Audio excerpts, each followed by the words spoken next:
faria um primeiro link com relação à educação, que é muito comum que os primeiros sinais ali sejam percebidos por professores, né?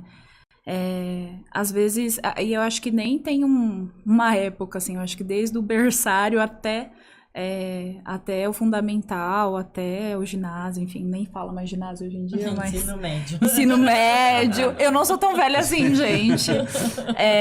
Mas é isso, eu acho que vem muito da escola essa indicação, sabe? Então, eu acho que conhecer os sintomas é importante, mas diagnosticar as pessoas sem contar com uma equipe, né? Como a Grazi colocou, que vai relacionar, articular isso, eu acho que seria a primeira coisa que a gente tem para falar, que é um cuidado, sabe?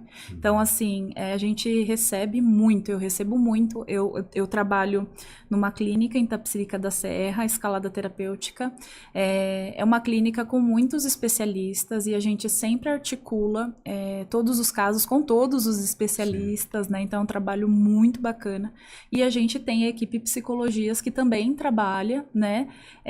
Não com intervenções ainda mais abrangentes, né, mais intensivas, né, a gente trabalha sempre com mais psicoterapia, terapias mais focais, e a gente recebe muito famílias que chegam com uma criança de 3 anos com muitos diagnósticos. E aí, o que eu penso? É importante o diagnóstico? Mas assim, o que dentro da análise do comportamento para mim sempre foi muito importante, acho que foi determinante para eu escolher ser analista do comportamento, é que eu vou olhar para o diagnóstico é importante, mas eu vou olhar individualmente para aquela pessoa, dentro de tudo que ela pode ser no transtorno dela, com o transtorno dela, eu vou olhar para aquilo que ela precisa para ser feliz, para ter qualidade de vida, né? Então, hoje, o diagnóstico facilita algumas coisas, né? Então, assim, eu tenho diagnóstico, eu tenho acompanhante lá na escola, né? As prefeituras ou o governo vai liberar ali um auxiliar, a Graça vai saber falar melhor isso do que eu, que está ali na escola. Mas não tendo isso fica mais difícil, então o diagnóstico é importante, né? Mas ele precisa ser sensível, né? Porque senão a gente nomeia muita coisa, a gente confunde muita coisa e entende que só pode tratar, talvez, se tiver um diagnóstico. Isso não é verdade, né? Então, a gente já tem muitos médicos atentos a isso aqui no Brasil. Lá fora, assim, nos Estados Unidos principalmente, ano passado eu participei de um congresso que eles falavam, era um congresso agora... Era da AMA, que é os amigos... Associação Amigo dos Autistas. Em parceria com a Método, com a PUC, né? Que tem aí estudos também muito voltados para o autismo e para análise do comportamento, né? Que eles trouxeram, né, como tá a intervenção em bebês lá, né? Então, assim, não tem diagnóstico, né? Não para aqueles bebês, mas eles têm sinais de atraso, né? E que a gente consegue mapear, até antes de alguns marcos, né?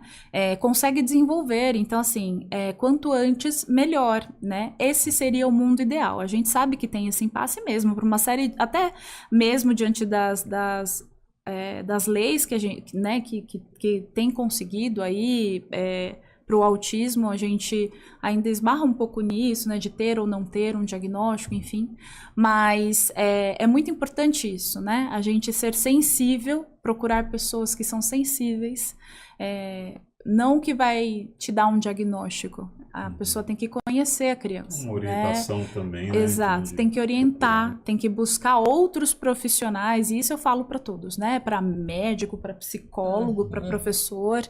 Eu acho que não agrega só falar assim, olha, seu filho tem tal diagnóstico. Mas por quê? Da onde tirou essa informação? Não sei, mas ele tem. Porque ele não olha no olho. Mas esse sintoma pode aparecer com uma criança com TDAH, uma criança que tem uma baixa visão, pode aparecer em tantas condições. Então, assim,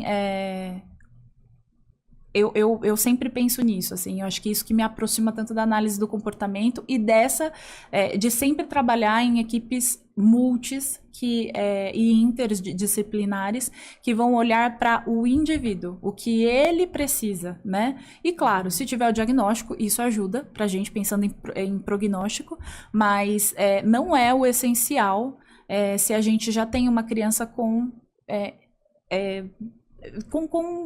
áreas da vida sendo prejudicadas, né? Então, eu vou esperar um diagnóstico ou eu já vou dar um diagnóstico para essa criança. Essa é uma decisão muito séria, né? Então, eu acho que é isso que eu penso quando eu falo em definição de autismo. Eu penso na definição e eu penso da seriedade disso, né?